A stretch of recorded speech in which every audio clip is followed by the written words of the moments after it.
अब नेक्स्ट देखो example number third. Example number third में क्या है, इफ टी कोई भी ट्रांसफॉर्मेशन है R4 to R cube defined by, ठीक है, इसने डिफाइन की हुई है ट्रांसफॉर्मेशन जो E1 को यहाँ मैप करेगी, E2 को, E3 को और E4 को। तो हमें क्या वेरीफाई करने की सिल्वेस्टर लॉ होल्ड हो रहा है। ठीक है, देखो इस किस तरीके से करेंगे। हमें क्या गिवन है, टी कोई भी लीनियर ट्रांसफॉर्मेशन है R4 टू R क्यूब।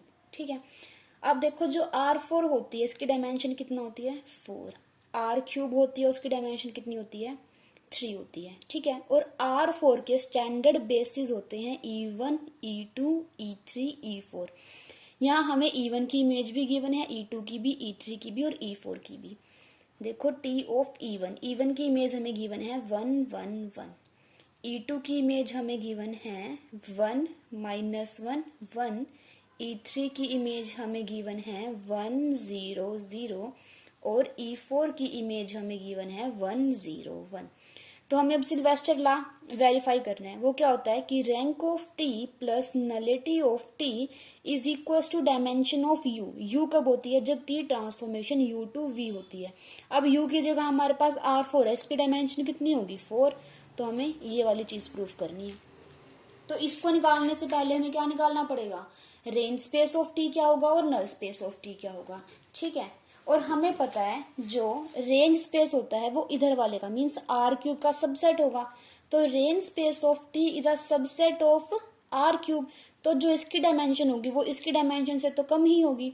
तो dimension of R T is less than equals to dimension of R cube. Dimension R cube की कितनी है 3। तो हमें ये पता चल गया कि डायमेंशन किसकी, रेंज स्पेस ऑफ टी की is less than equals to 3 होगी। ठीक है, अब हमें देखो क्या क्या गिवन है, 1 2 3 4, रेंज स्पेस के 4 वेक्टर गिवन है। तो इसमें से देखेंगे हमें अभी कौन से एल आई हैं और स्पैन कर रहे हैं, तो वहां से हम रेंज स्पेस निकाल सकते हैं। तो हमने क्या किया, लेट कर लिया कि वाई कोई भी आर्बिट्रेरी मेंबर है किसका, रेंज स्पेस ऑफ टी का। अगर रेंज स्पेस ऑफ टी का मेंबर है तो वाई किस टाइप का होगा, टी ऑफ एक्स टाइप का। जो एक्स होगा वो कहाँ से होगा, डोमेन से, जहाँ एक्स बिलोंग करेगा R4 से। ठीक है, अगर x R4 से बिलोंग करेगा तो x4 टप्पल होगा। हमने मान लिया x1, x2, x3, x4। ठीक है, तो x is equals to this. अब देखो ये R4 का मेंबर है और R4 के बेसिस हमारे पास क्या थे, E1, E2, E3, E4। तो इस x को हम इस बेसिस के लीनियर कॉम्बिनेशन में लिख सकते हैं। ठीक है, E1 क्या होता है 4 टप्पल एलिमेंट जिसका फर्स्ट जो कोऑर्डिनेट होता है ये वाली चीज वो 1 होगा, बाकी सभी 0। E2 हमारे पास ये हो जाए 0 1 0 0, E3 0 0 1 0 और E4 0 0 0 1। ठीक है, ये E2, ये E3 और ये E4। अब हमें इसको इन चारों के लीनियर कॉम्बिनेशन में लिखना है। तो हमने कैसे लिख सकते हैं इसे, x1, x2, x3, x4 is equals to x1 into 1 0 0 0 plus x2 0 1 0 0 plus x3 0 0 1 0 and plus x4 0 0 0 1। ऐसे लिख सकते हैं हम इसे। ठीक है, अब देखो ये क्या है हमारे पास, E1 है plus x2 E2 plus x3 E3 plus x4 E4 है। ठीक है, अब क्या करेंगे, इधर x चल रहा था, ये x की वैल्यू थी ना। अब दोनों तरफ t ऑपरेट कर दो तो t of x is equals to t of ये वाली चीज हो जाएगी। ठीक है, अब t हमारे पास लीनियर ट्रांसफॉर्मेशन है तो x1 बाहर आ जाएगा, t E1 पे ऑपरेट हो जाएगा, प्लस x2 बाहर t E2 पे ऑपरेट हो जाएगा, plus x3 t of E3 plus x4 t of E4। अब हमें t ऑफ E1 भी पता है, E2 भी, ये भी पता है और ये भी पता है। ठीक है, तो इसकी वैल्यू पुट कर दो, x1 1 1 1 plus x2 1 -1 1 plus x3 1 0 0 plus x4 1 0 1। ठीक है, तो हमारे पास आ गया ये टी ऑफ एक्स किसकी वैल्यू थी, y की, कि y is equals to this. इसका मतलब क्या हुआ कि y कोई भी रेंज स्पेस का मेंबर था और उसे हमने इन 4 एलिमेंट्स के लीनियर कॉम्बिनेशन में लिख दिया। इसका मतलब क्या हुआ कि जो ये 4 एलिमेंट्स हैं ये स्पैन कर जाएगा किसको, रेंज स्पेस ऑफ टी को। अब ये स्पैन कर गया तो तो हाँ स्पैन कर गया। अब हमें पता है कि रेंज स्पेस की डायमेंशन कितनी होगी, लेस देन इक्वल्स टू 3 होगी। तो पक्का ये 4 एलिमेंट्स लीनियरली डिपेंडेंट रहे होंगे, क्योंकि डायमेंशन अगर रेंज स्पेस ऑफ टी की लेस देन इक्वल्स टू 3 है तो बेसिस के अंदर या तो 3 एलिमेंट जाएंगे या 3 से कम जाएंगे। ठीक है, तो ये चारों एलिमेंट तो बेसिस में जा नहीं सकते, तो इस वजह से हम क्या चेक करेंगे कि इनमें से कौन से 3 लीनियरली इंडिपेंडेंट हैं। ठीक है, हम क्या करेंगे, हमने मान लिया कि 3 वेक्टर ले लिए, कौन कौन से, एक तो ये ले लिया, एक ये वाला और एक ये वाला। इसको चेक करेंगे कि क्या लीनियरली इंडिपेंडेंट है। ठीक है, पता है कैसे चेक करते हैं, मान लो हमारे पास 3 वेक्टर है, वैसे इन जनरल जो हम करते हैं वो किस तरीके से होता है कि इसको मान लो v1 मान लिया, इसको v2 मान लिया, इसको v3 और ये वाला मान लिया हमने v4 है। ठीक है, तो a v1 plus b v2 plus c v3। अभी हम 3 चेक कर रहे हैं ना, हमें 3 लीनियरली इंडिपेंडेंट लेके आने हैं, तो 1 2 3 ले लिए। जब इसका लीनियर कॉम्बिनेशन 0 होगा तो सारे के सारे स्केलर्स 0 होने चाहिए। ठीक है, एक तो ये वाली चीज हो गई।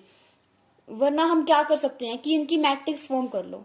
हमने क्या कर लिया, a इज इक्वल टू इनकी मैट्रिक्स बना ली 1 1 1 1 माइनस 1 1 1 0 0। और हमने क्या किया, इसका डिटर्मिनेंट चेक किया। अगर डिटर्मिनेंट इसका नॉन जीरो आ जाता है तो मतलब क्या है कि ये जो तीनों के तीनों वेक्टर होंगे ये कैसे होंगे, लीनियरली इंडिपेंडेंट होंगे। ठीक है, जब हम इसका डिटर्मिनेंट निकालेंगे तो वो नॉन जीरो आएगा, इसका मतलब ये तीनों के तीनों वेक्टर कैसे हैं, लीनियरली इंडिपेंडेंट हैं। लीनियरली इंडिपेंडेंट भी है और साथ में क्या कर रहे हैं, स्पैन भी कर रहे हैं। तो इस वजह से हमारे पास जो डायमेंशन होगी रेंज स्पेस की वो क्या आ जाएगी, 3, क्योंकि बेसिस के अंदर फिर ये 3 एलिमेंट ही जाएंगे। तो dimension of range space of T is equals to 3। ठीक है, अब हमें किसकी निकालनी है, नल स्पेस की निकालनी है, क्योंकि हमें सिल्वेस्टर लॉ प्रूफ करने के लिए नल स्पेस की भी चाहिए थी और रेंज स्पेस की भी चाहिए थी। रेंज स्पेस की हमारे पास 3 आ गई, प्लस नल स्पेस की डायमेंशन इज इक्वल्स टू 4। तो हमें क्या दिखाना है अब कि जो नल स्पेस की डायमेंशन होगी वो कितनी आनी चाहिए, 4 माइनस 3 1 आनी चाहिए। ठीक है,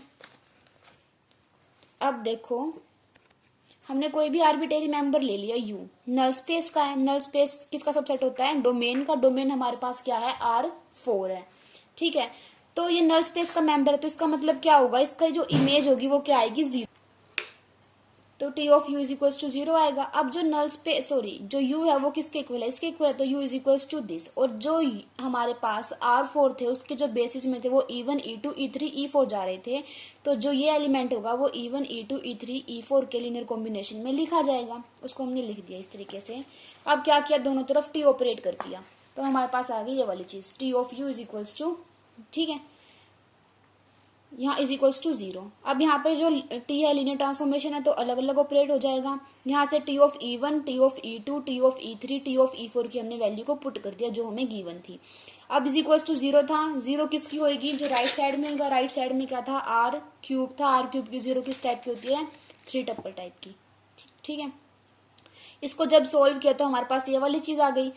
कंपेयर कर दो, फर्स्ट के इक्वल, सेकंड के इक्वल, थर्ड के इक्वल। जब इन्हें सोल्व करेंगे तो हमारे पास x1 x2 x3 x4 सबकी वैल्यू आ जाएगी। ठीक है, इन इक्वेशन को जब सोल्व करेंगे x1 x2 x3 x4 की वैल्यू आ जाएगी तो हमारे पास ये वाली चीज आ जाएगी। क्या कि नल स्पेस का हम कोई मेंबर लेके चले थे u, वो क्या आ गया हमारे पास, ये वाली चीज आ गई। x1 की वैल्यू आ जाएगी, x2 की, x3 की, x4 की। तो इसका मतलब क्या हो गया कि जो नल स्पेस ऑफ टी होगा वो स्पैंड होगा इस वेक्टर से। ठीक है, अब जो ये वेक्टर है स्पैन तो हो गया और सिंगलटन है, सिंगलटन सेट है ना। सिंगलटन सेट तो ऑलवेज कैसा होता है, non zero singleton set is always linearly independent. और ये लीनियरली इंडिपेंडेंट भी है और स्पैन भी कर रहा है। तो इसका मतलब क्या हो गया, ये बेसिस बन जाएगा किसकी, नल स्पेस की। नल स्पेस की बेसिस के अंदर कितने एलिमेंट जा रहे हैं, 1 एलिमेंट जा रहा है सिर्फ। ठीक है, तो नलिटी क्या हो जाएगी, 1। रैंक कितनी आई थी हमारे पास, रैंक 3 आई थी, नलिटी 1 आ गई, is equal to dimension of R4 which is equals to 4। ठीक है, तो ये वाली चीज मतलब सिल्वेस्टर लॉ यहाँ पे होल्ड हो गया, ये चीज हमें दिखानी थी। ठीक है, अब देखो फोर्थ, चलो फोर्थ नेक्स्ट वीडियो में करते हैं।